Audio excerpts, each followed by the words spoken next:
Bueno, vamos a arrancar con la materia Historia y Política de la Educación, Historia y Política de la Educación Argentina. Y ahora vamos a arrancar con la bolilla, con la unidad número 1, con el punto número 1 que habla de las prescripciones conceptuales de la historia y la política de la educación y la herencia cultural española. Bueno, entonces, ¿qué es la política educativa? Vamos a arrancar por ahí, por política educativa. Bueno, primero voy a desarrollar un artículo de Alberto García Vieira, pero algo muy así, muy escueto, como para poder ubicarme en tema. Bueno, entonces, ¿qué es la política educativa? Bueno, son normas que establece el Poder Ejecutivo, son normas que le da el Poder Ejecutivo al Poder Legislativo, no judicial, al Poder Legislativo. ¿Para qué? Para encuadrar la ley escolar, la ley educativa, en criterios de justicia. Bueno, entonces, ¿qué se propone? Se proponen estos criterios de justicia, se proponen la formación del alumno como un miembro autónomo de la sociedad, porque lo que se propone con estos criterios de justicia es educar para la democracia. Entonces, ¿qué se propone? Formar un alumno como miembro autónomo de la sociedad, pero a su vez también colaborativo de su comunidad, porque esos son valores cristianos, porque lo que hay que transmitir son valores. Bueno, entonces, tenemos que tener en claro una cosa, que la política, que con respecto a lo que son las perspectivas históricas, pero eso lo vamos a desarrollar más adelante, pero tenemos que tener en cuenta una cosa bastante clara, que la política es intencional, digo que la educación es intencional, siempre va a haber una intencionalidad dentro de la educación. Después, por otro lado, una cosa es la escuela y otra cosa es la educación. Educación existió siempre, desde que el hombre es hombre. ¿Por qué? Porque la educación significa la tradición, la transmisión de valores educativos. ¿Por qué? Y esto está dado desde que el hombre es hombre. ¿Por qué? Porque el hombre, a diferencia de los animales, nace indefenso, no puede satisfacer por sí mismo sus necesidades, pero sí es verdad que nace con inteligencia. Entonces, ¿qué pasa? Un hombre, cuando nace dentro de un grupo social, o sea, dentro de un grupo de pertenencia. Pertenece a una familia, pertenece a un grupo, pertenece a una comunidad, pertenece a una tribu, o sea, en sí, a una sociedad. Bueno, entonces, ¿qué hace esa sociedad? Es la que se encarga de transmitir esos valores necesarios. ¿Para qué? Para que su inteligencia se desarrolle, para completar su inteligencia. Entonces, como nace dentro de una comunidad, también nace dentro de una patria. Entonces, y cada patria tiene su historia, por eso esa es la importancia de estudiar historia de la educación argentina, porque tenemos justamente que ver cómo fue la educación, o sea, cómo fue la evolución de la educación a través de la historia. Bueno, ahora vamos a desarrollar como una especie de breve evolución de lo que fue la educación en la época colonial, ¿no? Bueno, entonces todo arranca en 1493 con la bula papal de Alejandro VI, que se llama Inter Caetera. En esta bula, el Papa Alejandro VI le concede a los reyes de España, a los reyes católicos, les concede las tierras de América, o sea, esa parte de las tierras de América que se divide el mundo, etcétera, etcétera, etcétera. O sea, les concede la posesión de esas tierras, pero con una salvedad. Que para tener esas tierras tienen que tener la misión de evangelizar. Entonces, bueno, lo que tenemos que aclarar es que en esta época la cruz iba al lado de la espada. Entonces, según este autor, España le dio todo a América. Le dio educación, le dio sus leyes, le dio sus métodos de enseñanza, le dio sus costumbres, le dio su lengua, que es el castellano, y hasta sus formas de pensar. Bueno, todos los criollos han sido preparados por los españoles, ¿no? ¿Y para qué fueron preparados? Justamente, como lo vamos a decir más adelante, por ejemplo, estaba la escuela de caciques, que era para formar a las élites que iban a gobernar en estas tierras. Porque, ¿qué pasa? Y para luchar, para gobernar, para administrar. Porque, ¿qué pasa? Llegan los españoles, pero después se van. ¿Y quién queda? Lo local queda acá para seguir adelante con esa obra, ¿no? Entonces, como habíamos dicho antes, había en esta época una estrecha relación entre el Estado y la Iglesia. Y el Estado delega a la Iglesia la misión de la educación. O sea, la educación queda en manos de la Iglesia. Bueno, en esta época el sistema educativo, entonces como queda en manos de la Iglesia, el sistema educativo a cargo de quién está.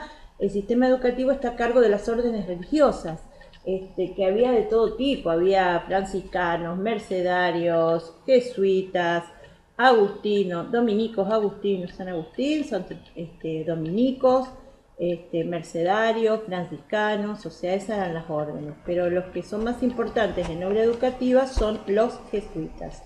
Estas órdenes establecían centros educativos, donde se enseñaban artes, oficios y cultivos.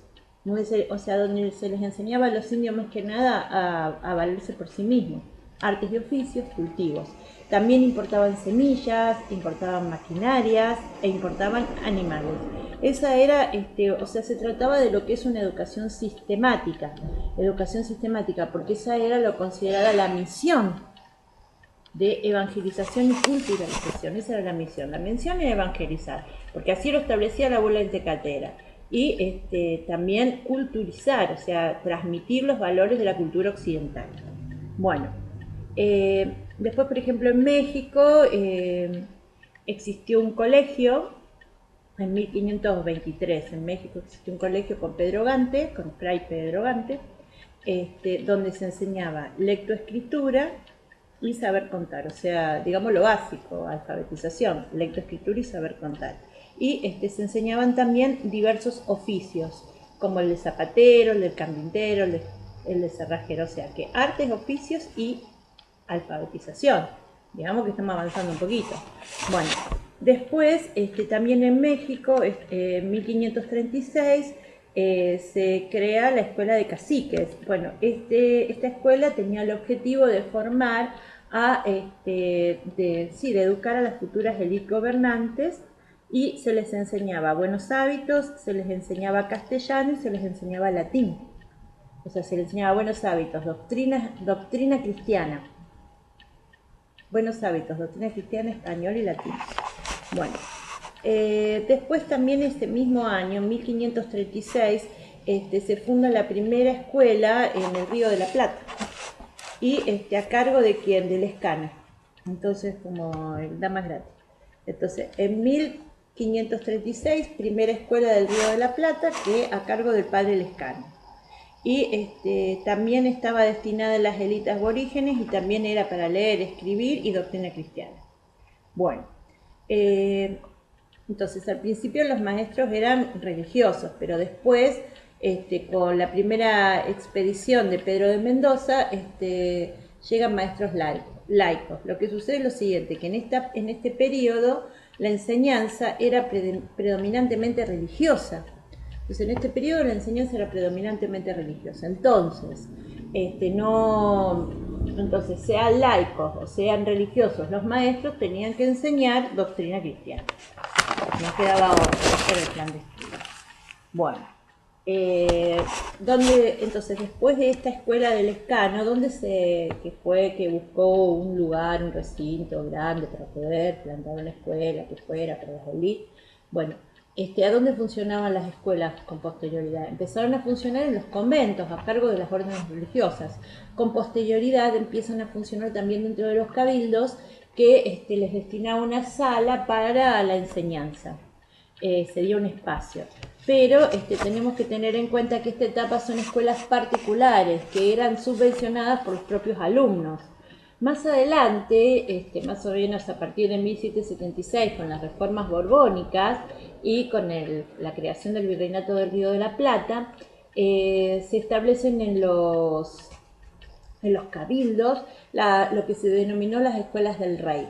Esas escuelas del rey estaban en parte subvencionadas por el Estado y en parte subvencionadas por los particulares, por los alumnos. Bueno, ¿cuáles eran los métodos de esta etapa? Bueno, el método de esta etapa teníamos el método memorístico, el método catequístico, memorístico-catequístico. Bueno, se componía de qué? De preguntas y respuestas, o sea, era acción y reacción, preguntas y respuestas, repetición, o sea, tenía que haber una repetición constante, se les enseñaba en grupos, o sea, que eran aprendizajes colectivos y se agrupaban a los chicos por niveles. Entonces, aprendizaje memorístico, catequístico, preguntas y respuestas, repetición constante, enseñanza por grupos y agrupación de los niños en niveles. Bueno, después esto era o sea, vamos a dividir la enseñanza primaria, o sea, las primeras letras, y la enseñanza secundaria. Bueno, la enseñanza secundaria estuvo a cargo, o sea, en periodos posteriores a cargo de los jesuitas, digamos que son los que tienen una obra más destacada. Y tenían, ¿dónde enseñaban? Enseñaban en las aulas de los conventos, en ciertas aulas de los conventos. Estamos hablando de los colegios. ¿Cuál fue el método? El método fue la Ratio Studiorum. ¿Qué es la Ratio Studiorum? Es un sistema jesuítico que rigió desde 1600 aproximadamente hasta 1773, que es el momento en que los jesuitas son expulsados. O sea, desde que llegaron, desde 1600 hasta 1773, que es cuando son expulsados. ¿Cómo eran los estudios? Bueno, se trataba de estudios humanísticos, que venían ya, ese método humanístico venía ya de la Edad Media. Esto es muy importante, se trataba de un método intelectual con rechazo a todo lo que sea a lo memorístico, en lo posible, rechazar todo lo que sea lo memorístico en lo posible, no es todo lo memorístico, porque hay algunas cosas que es necesario estudiarlas de memoria. Bueno, tenían un gran respeto por el ritmo de aprendizaje de cada alumno, o sea que en sí propugnaba lo que es un aprendizaje personalizado. Y es más, si encontraban algún alumno que estaba avanzado, lo pasaban de curso, o sea, justamente para aprovechar esas potencialidades. Bueno, se trataba de una pedagogía activa y la técnica de la emulación. Eso vendría a ser todos los, como un resumen, que es una pedagogía activa y ¿cómo se llama? Que se respetaba se respetaba todo lo que es la evolución de los alumnos, ¿no? Y la técnica de la emulación, que la técnica de la emulación significa la disputación. Bueno, muy bien. Ahora, ¿cuál era el currículum de la Ratio Studiorum? Bueno, teníamos 3 niveles de gramática, teníamos humanidades y teníamos retórica. Bueno, este método, la Ratio Studiorum, esto es muy importante, también se lo llamó sistema ignaciano por San Ignacio de Loyola. Y fue un método, este método fue un método exclusivo para el nivel medio. Bueno, los estudios humanísticos, digamos que ese método de estudios humanísticos viene desde la Edad Media. Y también otra de las cuestiones que implantan es la necesidad de vivir en una comunidad educativa, o sea, que estuvieran centrados dentro de una comunidad educativa y que los alumnos no estuvieran dispersos. Eso quiere, y que sea, además de que vivir en una comunidad educativa que sea más reducida, para lograr justamente eso que es la enseñanza más personalizada. Bueno, entonces, ¿qué pasa? Por eso probablemente eran regímenes de internación. Bueno, el sujeto es concebido como una persona integral, o sea, desarrollo integral del sujeto, eso es lo que buscaba.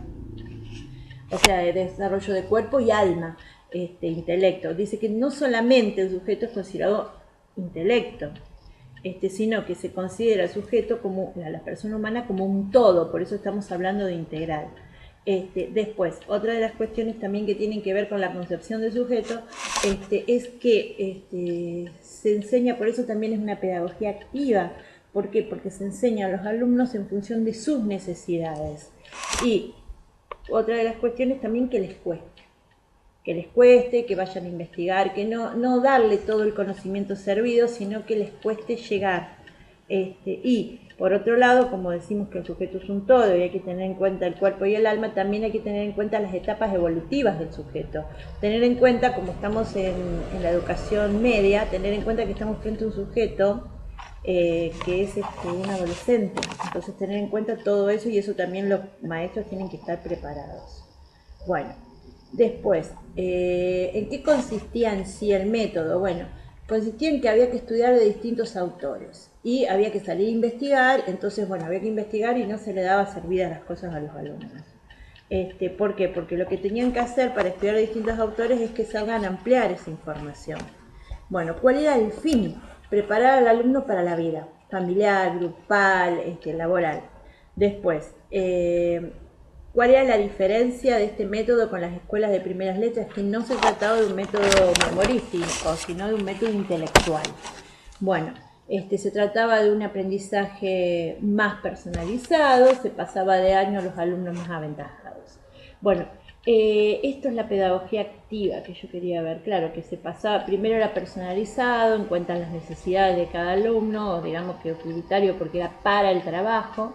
Y después también tenemos la técnica de la emulación. ¿En qué consistía la técnica de la emulación? Era la diputatio, que eran debates. Se iniciaban debates en los alumnos. Cada alumno competía, o sea, un grupo de alumnos competía contra otro grupo de alumnos para igualar o mejorar conocimientos.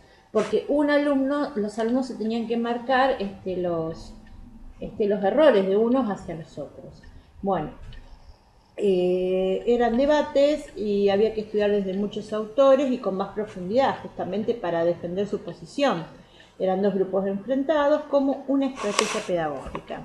Los temas eran propuestos por el docente. El docente contaba con mucha autoridad, o sea que había mucha verticalidad en este sistema, y se otorgaban premios al ganador.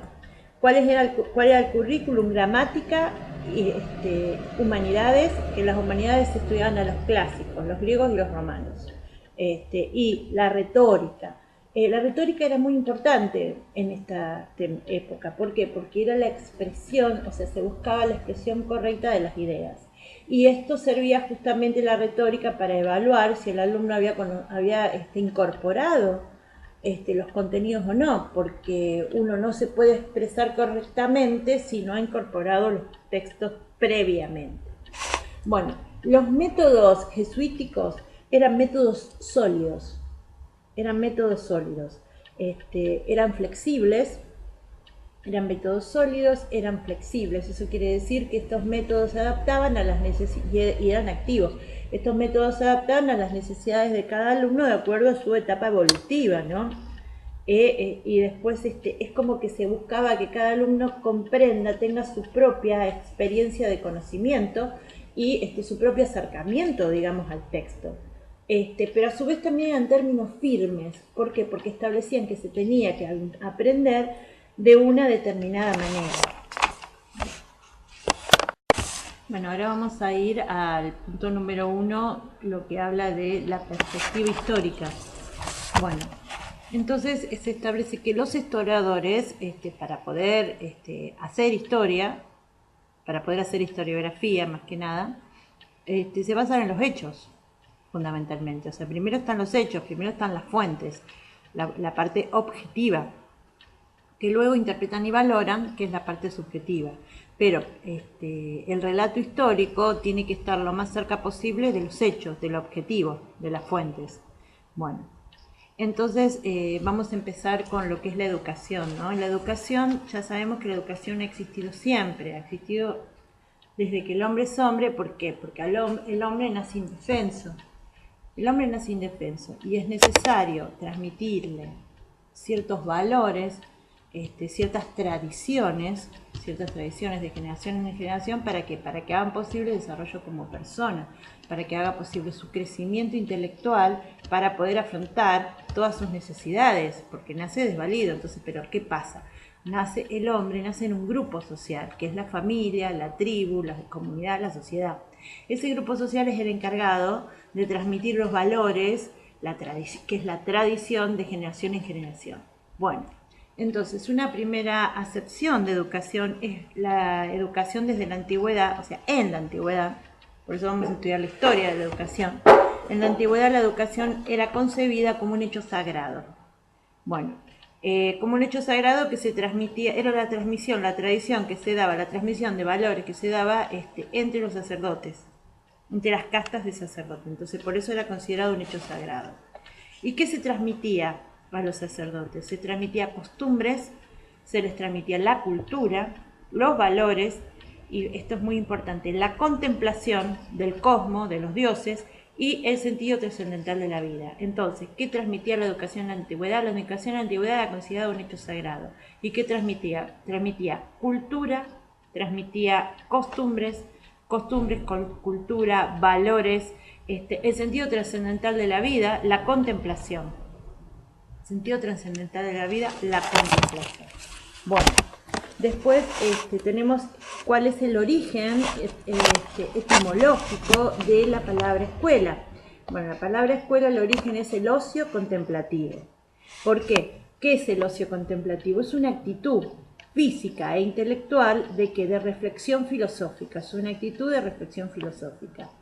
Y entonces, ¿la escuela qué era en sí? Era el lugar reservado a la contemplación. Era un momento, o sea, la escuela era considerada un momento, un refugio para pensar y para reflexionar. ¿Sobre qué? Esto es importantísimo. Entonces la escuela como ocio contemplativo era un lugar, un momento para pensar y reflexionar sobre qué. Sobre mi persona, sobre mi vida, sobre mi existencia, sobre mis actos. Entonces, reflexionar sobre mi persona, sobre mi vida, sobre mi interioridad. Para luego, poder, una vez que ya tengo desarrollada mi interioridad por la reflexión, poder compartirla socialmente, porque el hombre es un ser social por naturaleza, o sea, poder socializar mi interioridad. Bueno, entonces, ¿qué viene a ser la reflexión? Bueno, está muy relacionada con lo filosófico. Y la reflexión es la capacidad que el ser humano tiene de reflexionar sobre sí mismo, para ver quiénes somos. O sea, la contemplación es la que responde a los núcleos esenciales, a las preguntas esenciales. ¿Quién soy? ¿De dónde vengo? ¿Por qué nací aquí y no en otra parte? Entonces, ¿qué pasa? Y acá hay una crítica a la sociedad actual, porque dice que a la realidad no se la puede contemplar desde el activismo, porque no la podemos reflexionar, no la podemos pensar. O sea, tenemos que tomarnos una pausa, que es lo que nos da la escuela, para reflexionar, para pensar esa realidad y para después poder actuar. Pero primero hay que pensar para luego actuar. Eso vendría a ser como un resumen de todo esto. Entonces, ¿para qué era considerada, para qué se servía la escuela? Bueno, era ese ocio contemplativo necesario para poder contemplar la realidad y así poder actuar dentro de ella, pero desde una postura más reflexiva. Bueno, entonces, el ocio contemplativo en sí, o sea, para cerrar esto, es lo que identifica a la escuela. Bueno, después tenemos fines educativos, tenemos el fin último que es la felicidad, la perfectibilidad, o sea, acercarse a Dios, ser cada vez mejores, en lo intelectual, en lo físico, en lo espiritual y en lo social, crecer. Entonces, ¿cuál es el fin último? La felicidad y la perfectibilidad, ser cada vez mejores para ser más semejantes a Dios. Entonces, ser cada vez mejores en lo físico, en lo intelectual, en los valores, en nuestra cultura, en lo social. Ser cada vez mejores, perfectibilidad. ¿Y cuáles son los fines concretos? O sea, porque son fines intermedios. O sea, primero tenemos fines absolutos, que es el fin último, que es la felicidad, y después tenemos fines intermedios. ¿Cuáles son el fin intermedio? Desarrollar al hombre como ciudadano, ese es un fin. Otro fin intermedio puede ser aprobar esa materia. ¿Y por qué? Porque gracias a ese fin intermedio va a ser lo que es mi perfectibilidad y a mi felicidad. Bueno, después también lo que dice que el ocio contemplativo es algo trascendental. El ocio contemplativo es algo trascendental, es algo abstracto, está por encima, está más allá de lo que es lo físico del ser humano. ¿Por qué? Porque tiene que ver con una actitud espiritual ante la vida y va más allá de la realidad. Entonces el ocio es algo trascendental, espiritual, abstracto, que va más allá de la realidad. O sea, nos coloca por encima de la realidad para poder observarla y así comprenderla y así poder actuar en ella cuando ya la reflexioné. Por eso es abstracto. Entonces, hay una cuestión base aquí de la educación, que la educación desde sus orígenes estuvo muy conectada, hubo una gran conexión entre lo filosófico y lo pedagógico. Bueno, entonces lo trascendental del ocio es la definición del hombre. El hombre es un ser racional, el hombre como ser racional es una unidad sustancial. Entonces la definición de hombre como unidad sustancial de cuerpo y alma. Unidad sustancial de cuerpo y alma. Bueno, ahora volvemos a lo mismo que antes de que hablamos de lo que es los orígenes de la educación. Entonces la educación desde sus orígenes era vista como un hecho sagrado. Porque acuérdate que se transmitían, porque un hecho sagrado porque implicaba la transmisión de la cultura de generación en generación, la transmisión de valores, la transmisión de costumbres, la transmisión de la actitud trascendental frente a la vida, el sentido trascendental frente a la vida. Bueno, entonces, ¿qué pasa? Era considerado un hecho sagrado, ¿por qué? Porque se transmitían valores educativos. ¿Quiénes eran los responsables de la transmisión de valores educativos? La familia, o sea, el grupo de pertenencia. Bueno, ¿y cómo se hacía esa transmisión? De generación en generación. Por lo tanto, la transmisión, entonces decía de generación en generación, por lo tanto, la transmisión es algo cultural. Son valores que son recibidos y transmitidos desde la antigüedad. Por eso la educación es tradición, porque hay una transmisión de valores. Y la educación, como dijimos, ha existido siempre. El hombre necesita vivir en su comunidad para poder crecer, para poder desarrollarse. Entonces, acá lo que tenemos que decir es que la educación es vista como un hecho sagrado que es transmitido de generación en generación. Que se transmiten valores, cultura, costumbres, actitud ante la vida, ante la vida, contemplación del cosmos, etc. Entonces es algo visto como algo cultural que existe desde siempre y se transmiten de generación en generación a través de los grupos sociales de pertenencia. Porque el hombre no vive solo y el hombre necesita del grupo social para poder crecer. Entonces ese grupo social, para que pueda crecer y desarrollar su inteligencia, es necesario que le transmita una serie de valores. Y eso se hace de generación en generación. Entonces, ¿cuál es la perspectiva histórica de la educación? Bueno, la educación es la transmisión, es una transmisión, es la tradición. O sea, la educación se identifica con tradición, porque es la transmisión de valores de generación en generación. Entonces, la transmisión de valores necesarios, es una transmisión de valores comunitarios necesarios para la subsistencia. Entonces, la transmisión es la tradición de generación en generación de valores que son necesarios para la subsistencia del ser humano. Bueno, entonces, cuando vemos qué es la educación, entonces el origen de la educación, bueno, se ve como un hecho sagrado, porque el hecho sagrado está en la transmisión de los valores de generación en generación. Bueno, entonces, y a su vez es un hecho histórico. ¿Por qué? Porque la educación ha existido siempre, entonces por eso es un objeto de estudio de la historia. Es un objeto de estudio de la historia porque la educación ha existido siempre, entonces bueno, desde la antigüedad se estudian cuáles son los problemas que genera la educación. Bueno,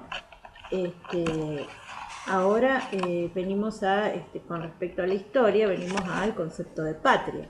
Bueno, el concepto de patria el patriotismo es una virtud. Es un hábito. El hábito es un hábito bueno. Entonces, ¿qué pasa? Dentro de la historia lo que tenemos justamente son los grupos de pertenencia. O sea, una cosa va llevando a la otra. Nosotros pertenecemos a un grupo, pertenecemos a una familia, pertenecemos a una tribu, una comunidad, una sociedad. Y dentro de la sociedad tenemos una patria, pertenecemos a una patria determinada. El patriotismo es una virtud. Pero es una virtud, o sea, ¿qué es la virtud? Es la repetición de un hábito bueno. Bueno, pero para que haya una virtud es necesario adquirirla y amar lo que se hace, y para eso hay que conocerlo. Por eso, entonces es algo que se adquiere. El patriotismo es algo que se adquiere, porque es una virtud y además una virtud que se tiene que consolidar y repetir en el tiempo. Entonces ahí está la labor docente, que es transmitir ese valor de la patria, valores patrios. Bueno, porque se tiene que transmitir y se tiene que adquirir ¿en dónde? En la escuela. Bueno, entonces, ¿qué es un hábito? Un hábito es una repetición de algo, pero tenemos los hábitos buenos y tenemos los hábitos malos. La virtud es la repetición de un hábito bueno, el vicio es la repetición de un hábito malo. Para ser patriota, para que seamos patriotas, el patriotismo es una virtud, pero esa virtud se tiene que adquirir. Y esa virtud, ¿dónde se adquiere? Se adquiere en la escuela, que nos enseñan a qué, amar a la patria. O sea, porque se aprende a amar, no se puede amar lo que no se conoce. Entonces nos tienen que enseñar a amar a la patria. Bueno, Patria es folclore, es cultura, son valores, es cultura, folclore, y también patria es la identificación con el pueblo, la identificación del pueblo con Latinoamérica. Bueno, ahora, ¿qué es el patriotismo? Es una virtud. El patriotismo es una virtud, es un hábito por el cual el hombre reconoce lo que la patria le ha dado y le da. Bueno, lo que la patria le da y le ha dado, o sea, entonces, ¿qué es el patriotismo? Este es el concepto. El concepto de patriotismo, bueno, es un hábito bueno por el cual, por eso es una virtud, el patriotismo es una virtud, hábito bueno por el cual el hombre reconoce lo que la patria le da y le ha dado. Bueno, entonces, ¿qué pasa? ¿Cuáles son los pasos? Bueno, primero tenemos que reconocer lo que la patria nos da para poder valorarla. Entonces la escuela sirve para eso. Entonces, ¿qué es el patriotismo? De reconocimiento que tiene el hombre de lo que la patria le da y le ha dado. Bueno, pero para poder amar a la patria, para poder ejercer esa virtud del patriotismo, primero tenemos que conocerla. Y ese conocimiento viene después del reconocimiento, o sea, primero conocer, y después viene como el reconocer, que es una afirmación del conocimiento. Entonces, ¿cómo se reconoce este valor patria? Bueno, se reconoce a través de la escuela, que reconocemos lo que la patria nos da y nos ha dado. Por eso, para amar a algo, primero tenemos que conocer y después defenderlo. Además, también, otro de los conceptos que está acá dice que la patria es algo que me trasciende, que está por encima mío, está más allá de mí. Entonces, por eso es algo que tenemos que defenderla cuando somos atacados, o sea, defender a la patria cuando la misma es atacada. Bueno, ¿qué es el patriotismo? Como dijimos antes, es una virtud, pero a su vez, ¿qué es? Es el amor a la patria. ¿Y dónde viene el patriotismo? La etimología. Bueno, es el amor a nuestros padres, porque pater es padre. Entonces, ¿qué es el patriotismo? Es el amor a la patria. ¿Y qué es la patria? El padre. Es el amor a nuestros padres. O sea, la patria se identifica con nuestros padres. Bueno, entonces también es importante decir lo que la patria nos ha dado. ¿Por qué? Porque es lo recibido, es la herencia, es la tradición. Es algo que la patria es algo que se transmite de generación en generación. Por eso los maestros transmiten a las nuevas generaciones el amor a la patria. Bueno, esa vendría a ser la base. ¿Y cuál es la base para que conozcamos a la patria? La base material son los símbolos. Tenemos los símbolos patrios como el escudo, la escarapela, la bandera, el himno. Bien. Y después también la diferencia con nación, porque la patria hace referencia al pasado y lo que es la nación hace referencia al futuro, porque la nación es la misión, es lo que vamos a llegar a ser a través de la transmisión de los valores patrios, ¿no? La nación es algo a realizar, es algo que vamos a hacer, es el futuro y se va construyendo a medida que se van transmitiendo los valores de la patria, ¿no? A través de los valores transmitidos, a través del conocimiento de la historia. Entonces, después tenemos que decir que la patria tiene un cuerpo, que es el territorio, y tiene un alma, que es la cultura, los valores y la transmisión, todo aquello que se transmite. Bueno, y después también, dentro de lo que es este mismo tema, tenemos una jerarquía de conceptos. ¿Qué son estas jerarquías de conceptos? Bueno, que primero está la justicia. La justicia es dar a cada uno lo suyo. Y después está la piedad. La piedad vendría a ser ese reconocimiento que tenemos. Entonces, tenemos que tener piedad de acuerdo a quien le corresponda. O sea, dar a cada uno lo suyo a quien le corresponda. Esa es la piedad. Entonces, dar a cada uno la piedad es, la justicia es dar a cada uno lo suyo. Y la piedad es dar a cada uno lo suyo, o sea, dar a cada uno lo que le corresponda. Esa es la piedad. Por eso, tenemos una jerarquía de valores. Tenemos primero lo trascendente, que es Dios. Entonces, dar a Dios lo que le corresponde. Después primero tenemos lo sobrenatural. Lo sobrenatural es Dios. Después tenemos lo trascendente, que es lo que está más allá de nosotros, que es la patria. Y después tenemos lo físico, lo fisiológico, lo carnal, que es el amor a nuestros seres queridos. Entonces, ¿qué es la justicia? La justicia es dar a cada uno lo que le corresponde. Y la piedad es a quien le corresponde. darle lo justo. Entonces, para dar a cada uno lo que le corresponde, es necesario establecer una jerarquía. Entonces, primero está lo sobrenatural, que es Dios.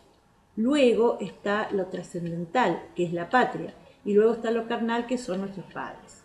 Bueno, entonces, la piedad es honrar por todo lo que nos dieron, por todo lo que hemos recibido, por la educación, la protección y los valores. Entonces, digamos que la palabra clave acá estaría que la piedad es honrar, es reconocer, es honrar y dar a cada uno lo que le corresponde. Digamos que la causa de ese reconocimiento está en la protección, en los valores, en la educación que hemos recibido para poder sobrevivir. Bueno, entonces, ¿qué es la piedad en sí? Es una retribución. Entonces, la piedad en sí es una retribución. Es, digamos, de alguna manera responder por lo que nos ha sido dado, por la patria, por Dios, por el amor. Y cómo tenemos que responder, porque también la piedad es una virtud. Tenemos que responder con respeto, con obediencia, con amor a lo superior. Que fueron los que nos transmitieron los conocimientos. Entonces, ¿cómo tenemos que responder? Tenemos que responder con amor, tenemos que responder con respeto hacia lo trascendental, hacia lo sobrenatural y hacia nuestros seres queridos. Entonces, esa es la piedad: reconocimiento, retribución. Retribución a través de la piedad, que es una virtud. Bueno, después, ¿qué es la patria? Porque la patria tenemos entonces la patria como material y como alma, cuerpo material y alma espiritual. Por eso es una unidad sustancial de cuerpo y alma, o sea que lo trascendental tiene que ver con el hombre también. Y la patria también es nuestro padre, entonces es como que estamos relacionando la patria con el hombre. Entonces, ¿qué pasa? La patria es lo dado, es la historia, es lo trascendental, es lo trascendente y además nos trasciende a nosotros mismos, por encima nos trasciende, es abstracta, hay que conocerla para poder amarla, y es el lugar de la herencia, es el territorio, el lugar de la herencia de nuestros padres. Y son todos, la patria también es un marco histórico, porque son todos aquellos valores que hemos recibido de nuestros padres, durante nuestra vida, durante nuestra educación. Entonces, con la piedad, ¿qué hacemos? Con la piedad estamos retribuyendo lo que hemos recibido. Bueno, después, ¿cuál es el resumen de patria? Bueno, el patriotismo es una virtud. Esa virtud, ¿qué es? La virtud es un hábito bueno, que se repite con el tiempo, repetido en el tiempo. A su vez, la patria, como dijimos, es un valor trascendental, trasciende al ser humano, porque es espiritual y abstracta. O sea, la patria trascendental, espiritual, abstracta, nos trasciende, está por encima nuestro. Bueno, para poder conocerla, la patria primero, para poder amarla, primero la tenemos que conocer. Entonces, la patria, para que pueda generarse un hábito de patriotismo, es necesaria primero la transmisión de este valor. Sí. Y después, otra de las cuestiones muy importantes es que la patria no es cosmopolita, no responde a la globalización. La patria no es cosmopolita, no responde a la globalización. ¿Por qué? Porque la patria es lo nuestro, lo propio. O sea, la patria es lo propio, lo nuestro. O sea, es nuestra patria, nuestra cultura, nuestra región, nuestra identidad. O sea, nuestras tradiciones. O sea, lo que hace a la patria es a nuestra cultura, a nuestra identidad como argentinos, o sea, identidad nacional.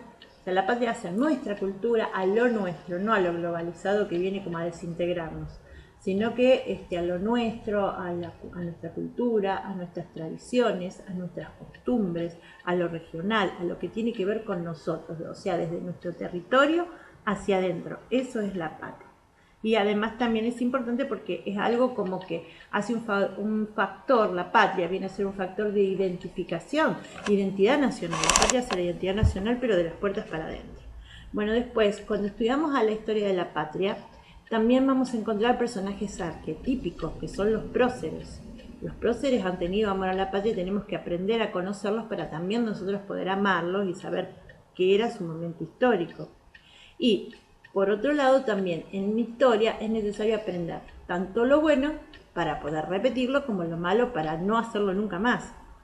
Bueno, y como habíamos dicho antes, la patria no es globalización, no es cosmopolita porque es lo propio. Entonces, tenemos que conocer las cosas que son nuestras, nuestro folclore, nuestra música, nuestras danzas, nuestros símbolos, nuestra identidad nacional, nuestro idioma. Bueno, y después, una cosa importante, la patria no nos es dada. Entonces la patria nos es dada, por eso digamos que el patriotismo es el reconocimiento, reconocer amor a la patria por todo lo que nos dio y lo que nos va a dar, o sea, reconocer lo que nos dio y lo que nos ha dado. Bueno, entonces hay una cosa bastante específica que dice que nosotros, los argentinos, hemos nacido en un lugar determinado. Hemos nacido en un lugar, yo nací en Rosario hay determinadas costumbres, hay determinado lenguaje, nací dentro de una familia, hay determinados modos de ser, y eso es lo que hace la identidad nacional.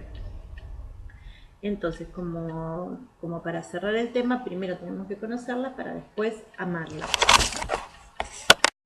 Bueno, ahora vamos a ir al punto 2 del programa de la unidad, o sea, el punto 2 de la unidad 1, que habla de la educación durante la época colonial. Vamos a ver la primera parte de este punto 2. Entonces, la educación durante la época colonial, periodo 1492 en adelante. Bien, después viene todo lo demás, pero este primer periodo sería el periodo prehispánico, que se caracteriza por ser la misión. Bueno, entonces tenemos en 1493 se dicta la bula intercaetera. Esta bula, la intercaetera, fue dictada por Alejandro VI, el Papa Alejandro VI Borgia, para dividir el mundo entre Portugal y España.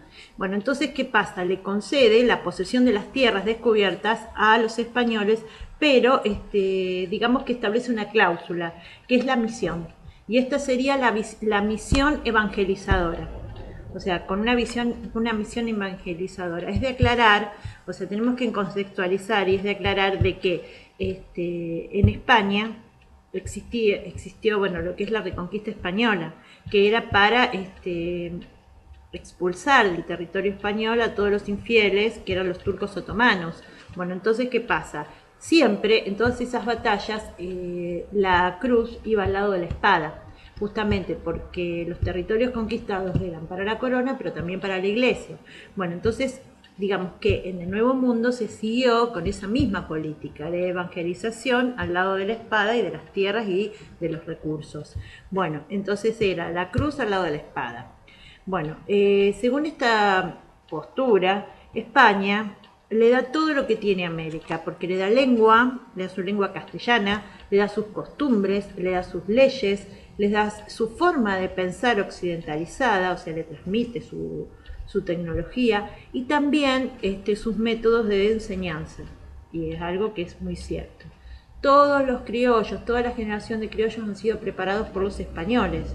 Entonces, ¿por qué? Porque estaban adoctrinados, preparados para administrar el país, para gobernar y para luchar.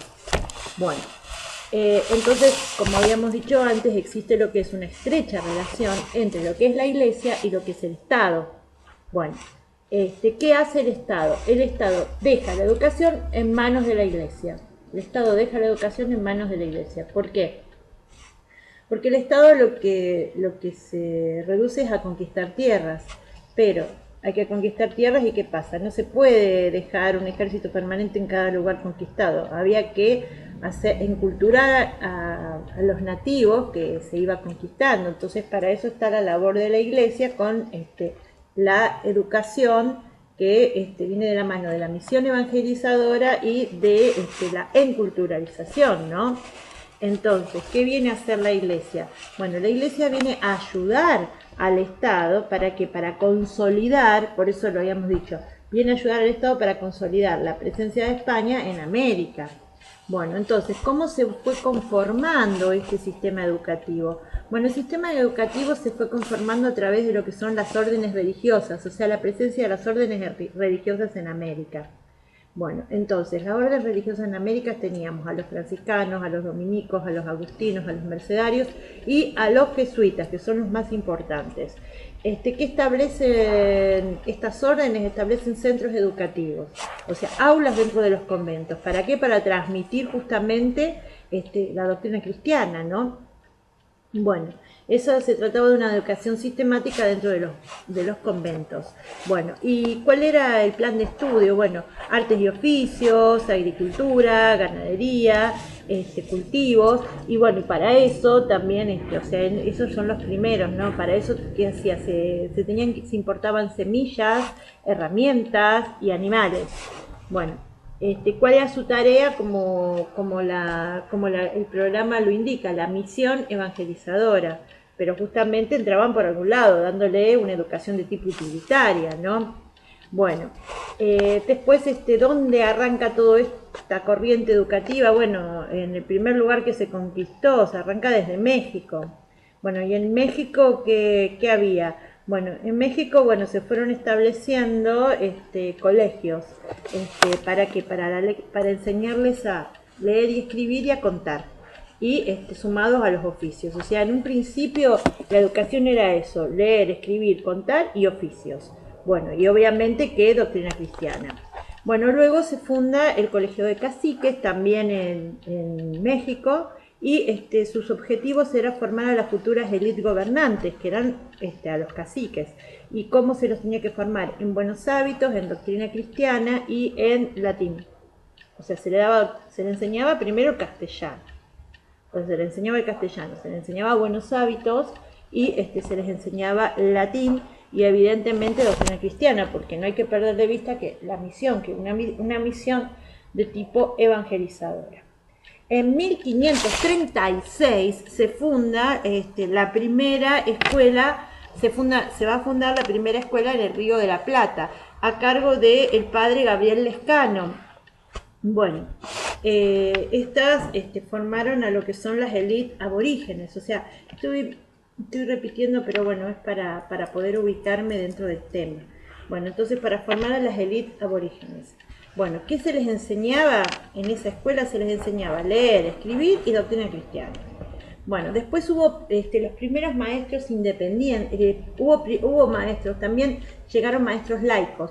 Estos maestros laicos vienen con la expedición de Pedro de Mendoza, pero hay que tener en claro una cosa, que el contenido de la educación, o sea, los contenidos, la transmisión de los contenidos era religioso. Ese era el contenido, por más que los educadores sean laicos. Bueno, las primeras escuelas se establecen en los conventos. Luego se establecen también en los cabildos. En los cabildos, ¿qué pasa? Se abren lo que son las escuelas particulares. Las escuelas particulares las mantenían a los maestros, todo lo mantenían los propios alumnos. No había otra. Luego, ¿qué hacía el cabildo? Bueno, el cabildo se daba unas aulas, se le daba un espacio para poder ejercer la educación. En un principio, como habíamos dicho, se trataba de escuelas particulares. En un principio estaban a cargo, o sea, los gastos a cargo de los alumnos. Más adelante, con las reformas borbónicas, se establecen lo que son las escuelas del rey. Bueno, las escuelas del rey, entonces, ¿qué pasa? Hubo parte de los gastos se hace cargo el Estado, ¿por qué? Porque había una obligación de cupo para pobres. Bueno, después, ¿cuáles son los métodos de esta etapa? Bueno, los métodos de esta etapa son el método catequístico, que son preguntas y respuestas. Después también, primero el método memorístico, el método catequístico, las preguntas y respuestas, la repetición constante, el aprendizaje de tipo grupal y por niveles. Bueno, y en cambio la educación secundaria, estaba a cargo de los jesuitas generalmente, que se trataba de colegios conventuales, o sea, eran colegios en los conventos. Y el método pedagógico utilizado era la ratio studiorum y la disputatio. Bueno, la ratio studiorum era un método pedagógico a cargo de los jesuitas, que tuvo vigencia desde 1600 a 1767, creo que es cuando lo expulsan. Bueno, ¿qué predominan? Predominan los estudios humanísticos. ¿Por qué? Porque se estudiaban a los griegos. ¿Cuál era el método? Era un método de tipo intelectual, que se ponía en contraposición, o sea, estaba en contra del método memorístico de las escuelas de primeras letras. ¿Qué pasa? La educación era de tipo personalizada. ¿Por qué? Porque se respetaba el ritmo de estudio de cada estudiante. Y se pasaba sin duda de curso, de un curso a otro, a un estudiante más aventajado. Bueno, se trataba de una pedagogía activa con la técnica de la emulación. Bueno, después tenemos que decir cómo era el currículum. Bueno, el currículum era 3 niveles de gramática, educación humanística, que se estudiaban a los griegos y a los griegos y a los romanos, digamos a los principales filósofos, y también tenía la retórica. Después tenemos que este sistema, la Ratio Studiorum, fue un sistema exclusivo del nivel medio y fue desarrollado por, se llamó método, también se lo llamó método ignaciano. Los estudios humanísticos tienen origen en la Edad Media, y por otro lado, otra de las cosas, se considera el sujeto que aprende, era una concepción de sujeto que aprende como un ser, es como un todo, no solamente para desarrollar su intelecto. Y también se instaura la necesidad de que para educar hay que vivir en una comunidad reducida, y que tiene que ser una comunidad reducida de alumnos para hacer justamente que el estudio sea más personalizado. Entonces, ¿cómo ven al sujeto que estudia, al alumno lo ven como un todo, como una unidad sustancial de cuerpo y alma, o sea, como un ser trascendente? Entonces, ¿qué pasa? Y era una educación de tipo activa porque se enseñaba conforme a las necesidades de cada alumno. Digamos que se los enseñaba para vivir, se los preparaba al alumno para la vida. Bueno, entonces, ¿qué pasa? Por otro lado, también tiene que ver con esto, que no se les daba todo servido, sino que tenían que investigar mucho, comparar autores, ir a la profundidad, o sea, digamos que la educación sea en sí un esfuerzo intelectual. Y después, por otro lado, el docente tenía que tener en cuenta las particularidades de cada adolescente, o sea, y además saber que estaban frente a adolescentes y establecer esos métodos, o sea, tener en cuenta el desarrollo evolutivo de la persona. Bueno, entonces, ¿cómo era el método? Estudiar de distintos autores, buscar información para ampliar, preparar al alumno para la vida, por eso es una pedagogía de tipo activa.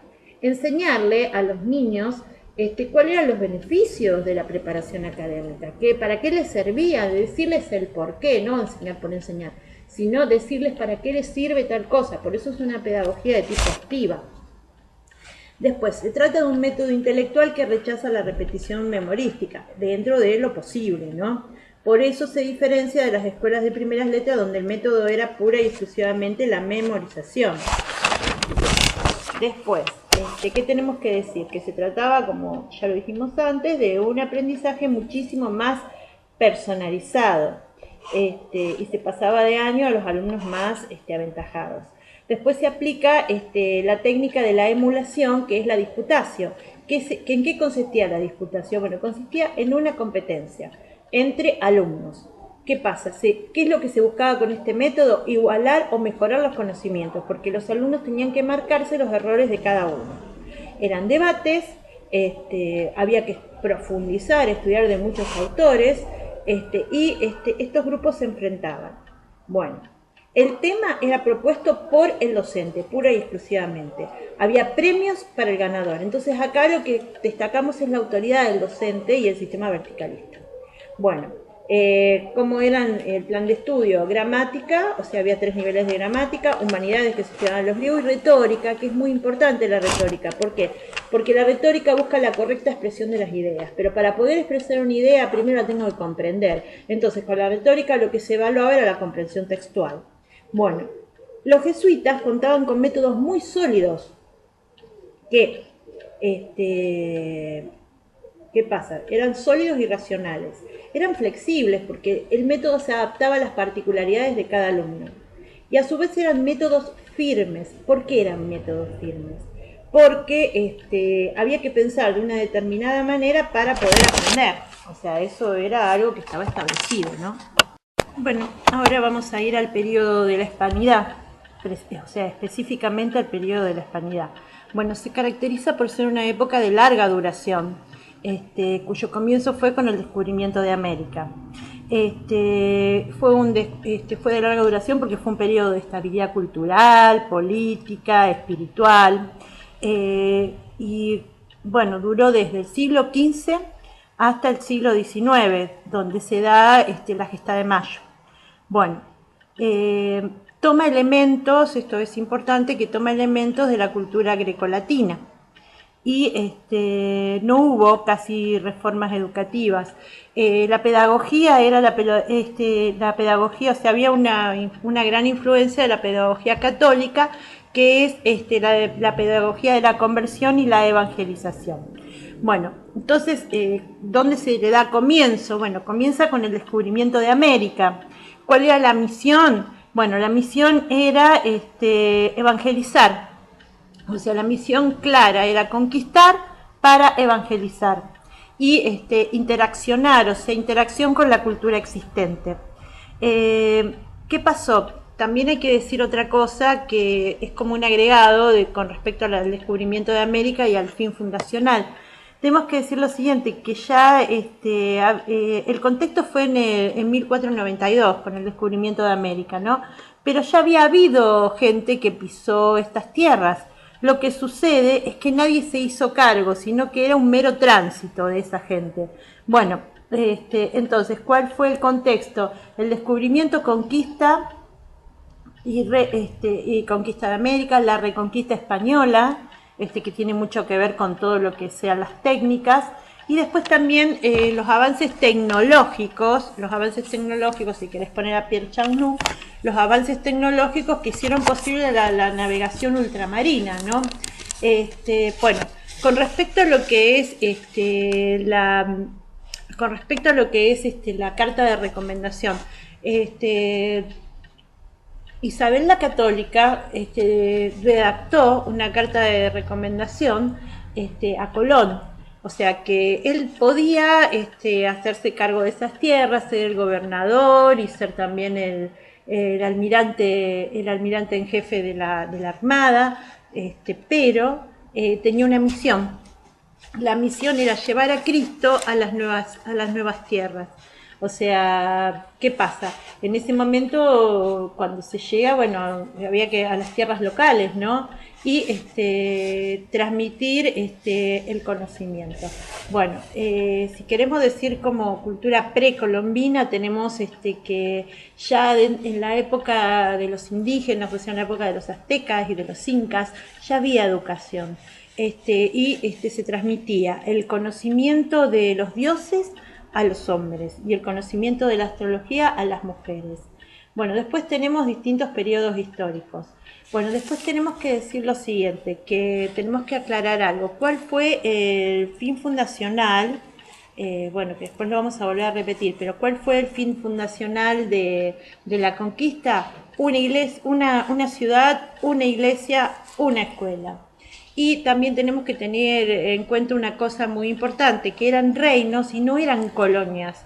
Entonces a los súbditos que vivían en ese reino, o a los habitantes de ese reino se los llamaba súbditos. ¿Por qué se llamaba la hispanidad? Bueno, ¿cómo se llamaban estas tierras? Se llamaban las Indias Occidentales. Bueno, según la iglesia le da una denominación, bueno, por eso hablé de la Reconquista Española, porque la Reconquista Española tenía ese fin, que era reconquistar la tierra española en manos católicas, porque estaban dominadas por los infieles. Entonces, ¿qué pasa? Siempre iba la cruz al lado de la espada. Entonces, por eso la Iglesia Católica denominó al descubrimiento de América como una cruzada, cuya misión era evangelizar. Bueno, ya como habíamos dicho, la guerra de la Reconquista Española se había dado al mismo tiempo que el descubrimiento de América. Entonces, ¿qué pasa? Había muchos héroes de batalla. Esta reconquista era contra los musulmanes. Por eso se aplicaron las mismas categorías a España, a América, porque justamente la Reconquista hablaba de cruzada contra los infieles. Bueno, entonces, ¿y qué es lo que se buscaba con la misión de evangelizar? La conversión de las almas y también educar. ¿Cuáles fueron las primeras escuelas de la colonia? Bueno, como eso lo habíamos dicho antes, lo habíamos dicho en el otro audio, pero ¿qué buscaban? Bueno, enseñaban así en las encomiendas, reducciones, enseñaban doctrina de la iglesia, lectoescritura y oficios. sobre todo tareas agrícolas y ganaderas para procurarse lo que es el sustento. Bueno, ¿cuál era la misión de la conquista? Otra vez lo vamos a decir. La misión de la conquista era evangelizar y convertir las almas, ¿para qué? Para la vida eterna. Eso era más que nada, ¿no? Estamos con las perspectivas. Y tenemos dos perspectivas de la misión. Tenemos una perspectiva espiritual y una perspectiva material. La perspectiva espiritual era la salvación de las almas para la vida eterna. Y la perspectiva material era la educación integral del ser humano, el desarrollo integral del ser humano, sobre todo cambiar esos malos hábitos, por ejemplo el de los sacrificios humanos, o sea, cambiar esos malos hábitos. Bueno, después, ahí como lo había dicho antes, que el fin fundacional de la hispanidad es una población, se fundaba una población, por eso digo una ciudad para ser más fácil, una iglesia, una escuela, ese era el fin fundacional. Bueno, después con respecto a lo que es la carta de recomendación, que ya lo habíamos dicho, ¿qué pasa?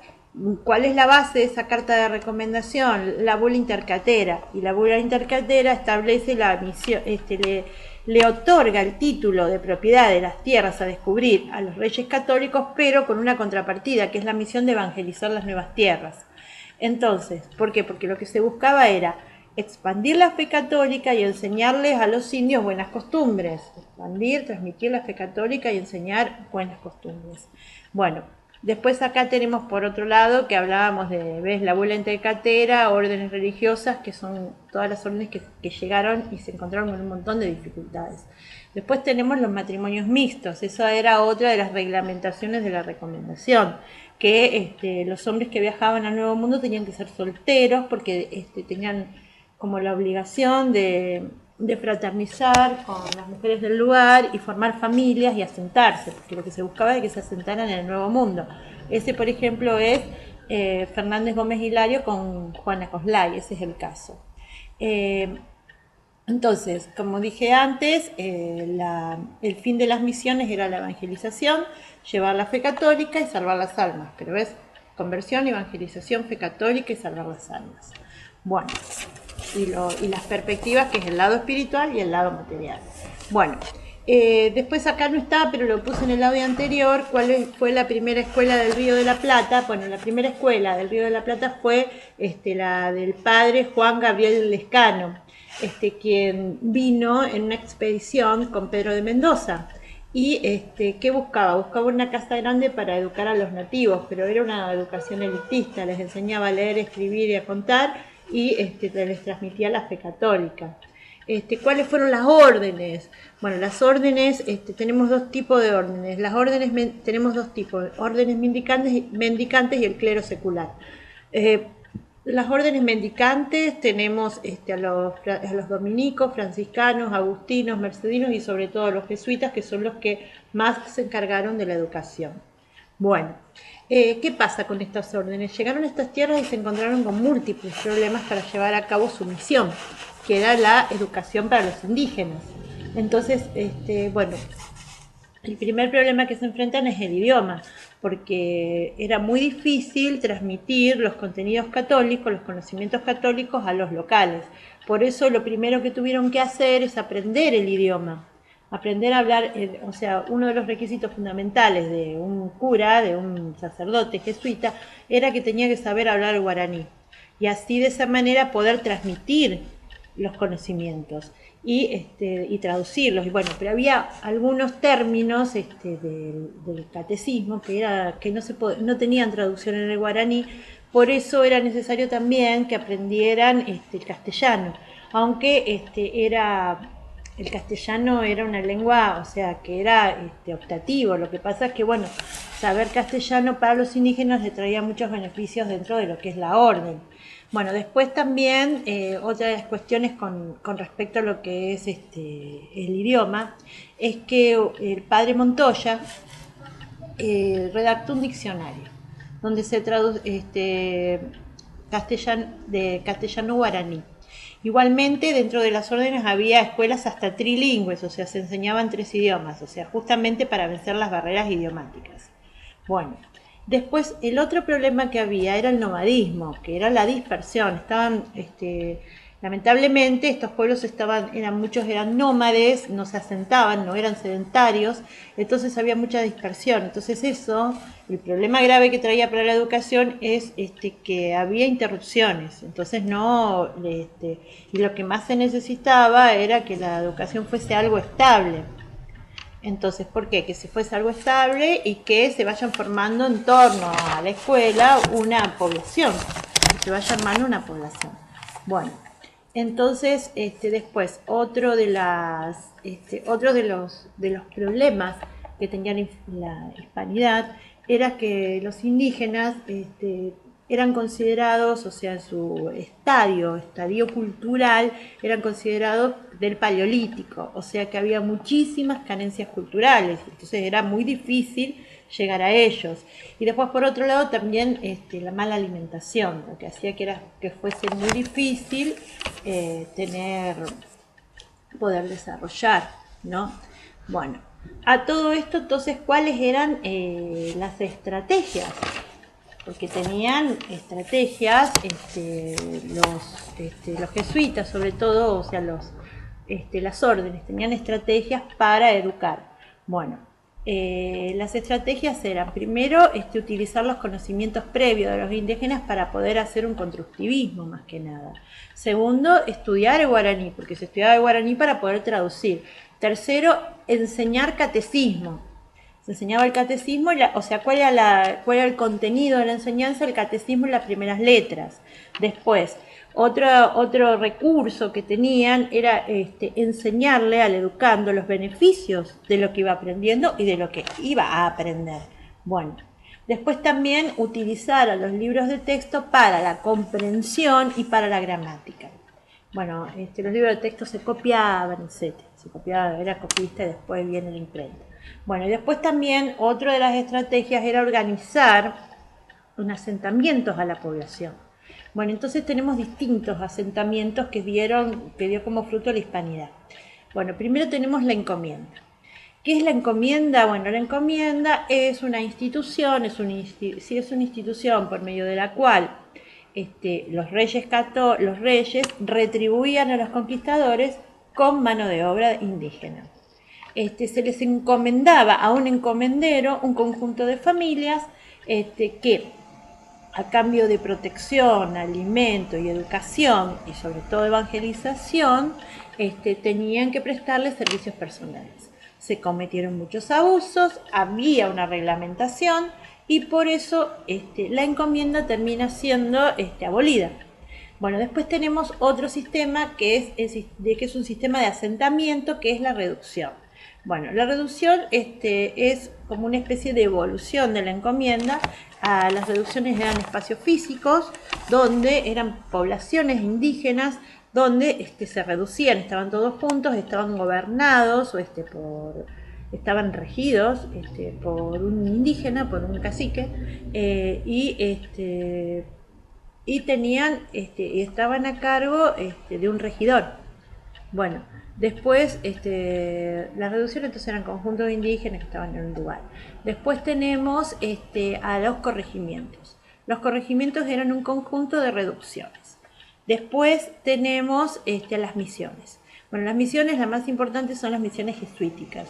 Y las misiones eran igual que las reducciones o que los corregimientos, pero en lugar de estar a cargo del Estado, de los conquistadores, estaba a cargo de los jesuitas. El gobierno estaba a cargo de un cacique o corregidor de indios y estaban bajo la supervisión de los jesuitas. En esos lugares eran autónomos. Bueno, que se proponían evangelizar, alfabetizar, enseñar oficios, también se les enseñaba moral, buenas costumbres, se les enseñaba estar bajo la fe católica, se les enseñaba, iban a misa y lo que se buscaba era transmitir la cultura europea, evangelizar, enculturar y enseñar oficios para que sea posible la subsistencia de estos seres humanos. Bueno, después acá ya lo había desarrollado antes, pero podemos hacer como una especie de salvedad, que decimos, bueno, que tenemos dos métodos de estudio, la disputatio, que era el método memorístico, y la ratio studiorum, que era el método, o sea, era el método de inteligencia, ¿no? O sea, el método intelectual, porque se basaba en estudios humanísticos. Bueno, y tenía, eso ya lo sabemos. Ahora lo que tenemos que decir es lo siguiente, vamos a hacer una alusión a los libros de texto. Bueno, teníamos teníamos libros de texto para la primaria y para la secundaria. Los libros de texto para la primaria, el fin era la comprensión de textos y la gramática. Y los libros de texto para la secundaria, la función era la formación humanística. Eso era el estudio de los clásicos para la formación humanística, por eso era necesario. Al principio se cobraban a mano los libros, pero después pasan a, entra a la imprenta, y que es un gran avance para la educación argentina. ¿Qué buscaban con el libro de texto? Buscaban la formación integral a través de lo que es la comprensión lectora. Bueno, ahora vamos a pasar a la educación en el Virreinato del Río de la Plata. Bueno, el Virreinato del Río de la Plata fue creado en el año 1776 y previamente en el año 1767 se produce lo que es la expulsión de los jesuitas. Bueno, ¿qué tenemos que decir de estos años? O sea, entre 1767 y 76. Bueno, que estaban los Borbones en el trono, de España. Y lo que proponen son las reformas borbónicas con enemistad de la Iglesia a causa del regalismo. ¿Cómo es el contexto histórico de todo esto? Bueno, tenemos que decir que muere el último Habsburgo, que es de esa línea sucesoria, que es Carlos II. Se produce lo que es la Guerra de la Sucesión española. Triunfan los Borbones bueno, se firma el Tratado de Utrecht, donde se le concede a Felipe V Borbón el trono de España. Felipe V tiene un hijo que se llama Carlos III.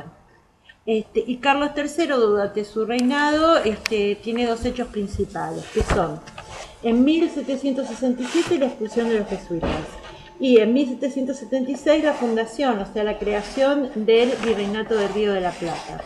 Bueno, las reformas borbónicas, o sea, los Borbones tienen una gran influencia francesa. Y bueno, y tenemos que decir que cuáles son las características de las reformas borbónicas.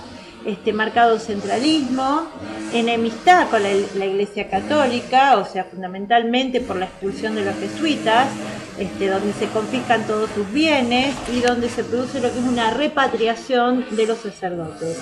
Bueno, después también tenemos que seguían el positivismo, seguían la ilustración. Bueno, con respecto a lo que es el sistema educativo. Bueno, con respecto a la educación, o sea, el Virreinato del Río de la Plata, se seguía lo que se llama la educación ilustrada. Y son los que implantan las escuelas de las primeras letras, escuelas que eran escuelas primarias de primeras letras. ¿Cómo eran estas escuelas? Bueno, estas escuelas eran religiosas y particulares, o sea, se enseñaba enseñanza religiosa y se trataba de una educación particular, o sea, que había que pagarla. Bueno, después decimos que también, otra de las cosas que también tenemos es que había educación para las mujeres también, a través de lo que se llamó el colegio de huérfanas. ¿Qué se les enseñaba? Se les enseñaba lectoescritura, cálculo, o sea, alfabetización, lo básico. También se les enseñaba música, se les enseñaba idiomas y también labores femeninas como costura y bordado. Después un hecho que se remarca como algo importante, que es durante el Virreinato del Río de la Plata, en 1783 se funda en Buenos Aires el Colegio San Carlos. Bueno, este colegio es un colegio de élite que tenía una marcada disciplina militar y bueno, y fue una cuna de próceres, a decirlo de una manera bastante clara. Como habíamos dicho antes, este periodo del virreinato tiene una marcada influencia francesa. donde se proponía la libertad, el liberalismo político y el liberalismo económico, o sea, la libertad individual, propiedad privada. Y ¿qué pasa también? Había una rebelión, o sea, iba en contra de lo que es el pensamiento tradicional. Lo que se deseaba era ilustrar, o sea, ¿qué buscaban ellos? Buscaban ilustrar a todas las clases sociales, o sea, buscaban ilustrar a todas las clases sociales, que todos pensaran lo mismo. Bueno, ¿qué pasó? Bueno, había ideas liberales en cuanto a la economía. Con respecto a lo que es la educación, como habíamos dicho antes, se tiene una nueva ideología pedagógica. Esta ideología pedagógica estaba relacionada con lo que se llama el optimismo pedagógico. ¿Qué significa esto? El optimismo pedagógico, bueno, que primero que había una confianza ciega en el progreso, y después también que tenía que ser una enseñanza más de carácter práctico, o sea, que sirviera para la vida. Bien. Ahora vamos a seguir por acá. Encuentro.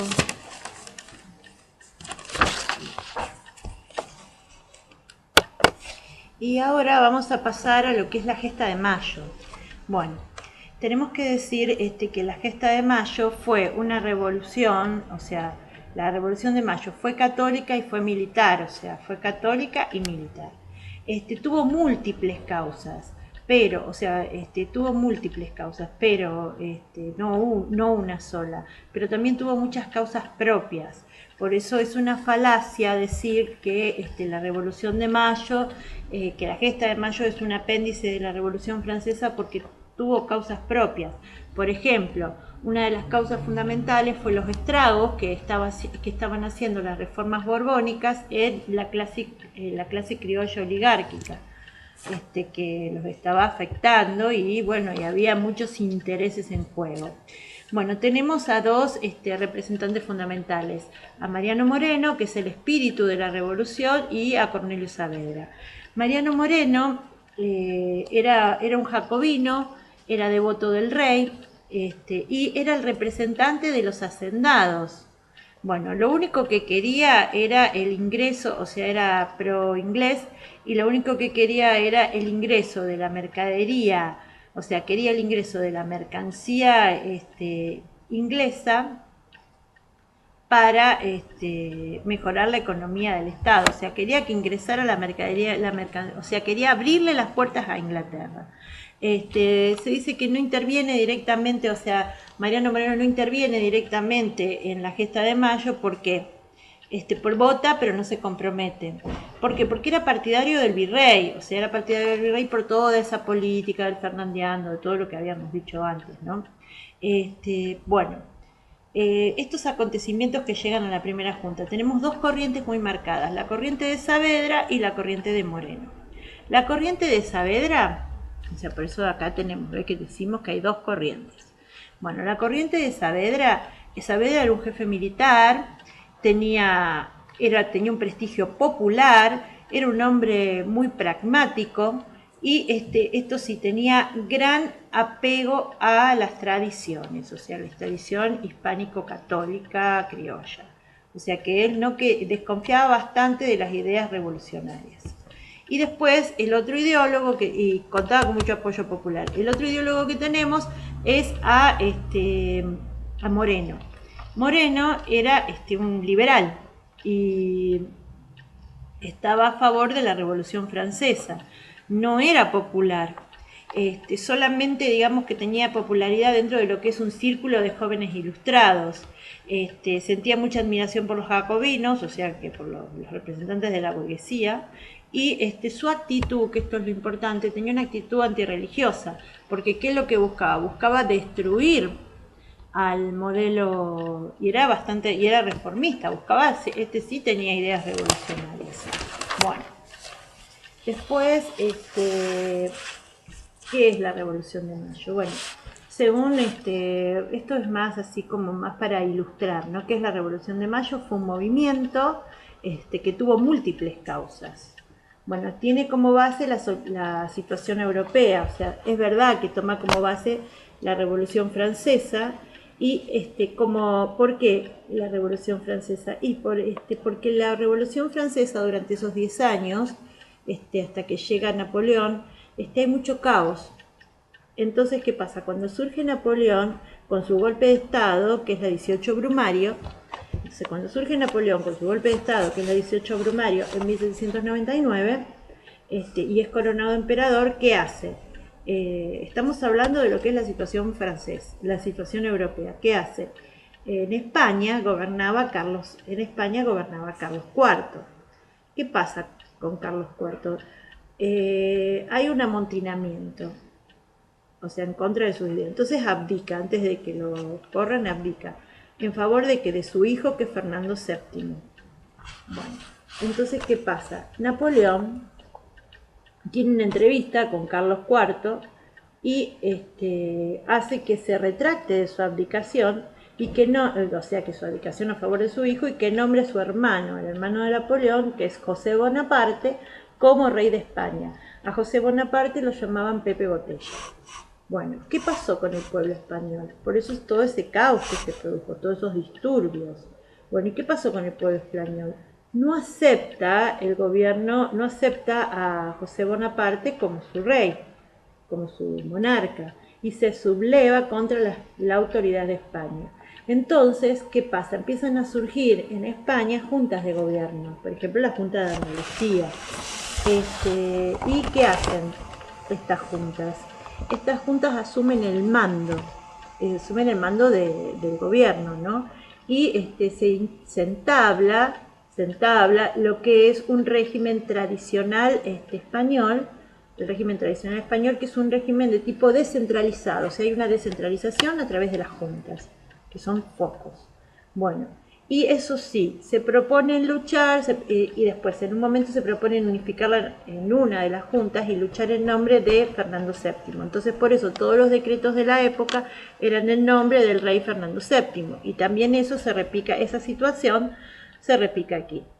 Bueno, otra de las causas de la gesta de mayo son las invasiones inglesas. En sí, las invasiones inglesas, ¿qué pasó? ¿Por qué se producen? Es entre 1806 y 1807. Bueno, estas invasiones inglesas se producen a causa de que los ingleses quieren aprovechar los disturbios que hay en España para, a río revuelto, ganancia de pescador, para invadir las colonias y tomarlas como punto estratégico para expandirse hacia todo el cono sur, toda Latinoamérica. Bueno, y no se esperaban que hubiera tanta resistencia, pensaban que venían a liberarlos. Bueno, entonces, ¿qué pasa? Ahí en las invasiones inglesas surge la figura del virrey Liniers. Surge la figura de Liniers como un gran general, y es nombrado virrey después de estas revoluciones, ¿no? de estas invasiones. Y se les hace jurar fidelidad a Fernando VII. Bueno, eso es un poco como que, ¿qué pasa? Esto, por eso decimos que son causas propias, porque este nombramiento de Liniers que genera muchos recelos criollos. Por eso es que también, y otra de las cuestiones de la revolución, de las invasiones inglesas, es que hace darse cuenta al pueblo que pueden. Bueno, eso es muy importante, que también es un aporte más bien como psicológico, ¿no? Bueno, ahora vamos a ir a lo que es la obra educativa, de los colegios, de los primeros gobiernos patrios. Bueno, y ahí sí vamos a ir al cuadro en sí. ¿Qué es lo que se proponen? Bueno, se proponen consolidar un nuevo Estado. O sea, en los gobiernos patrios se proponen consolidar un nuevo Estado a través de la educación. ¿Sí? Se proponen consolidar un nuevo Estado a través de la educación. Y también lo que buscaban era destruir la cultura, la herencia cultural recibida, porque había que generar una nueva nación. Bueno, entonces, consolidar el nuevo Estado, y para eso, para que haya algo nuevo, había que destruir lo viejo. Esa era la ideología de este pueblo. Bueno, entonces, ¿qué pasa? Dentro de lo que es la gesta de mayo, tenemos que A ver, ¿cómo explicarlo? Dentro de la Agenda de Mayo tenemos dos corrientes. Una que, una que busca, sí, consolidar el nuevo Estado a través de la educación, pero a través de la educación tradicional, o sea, mantener las tradiciones.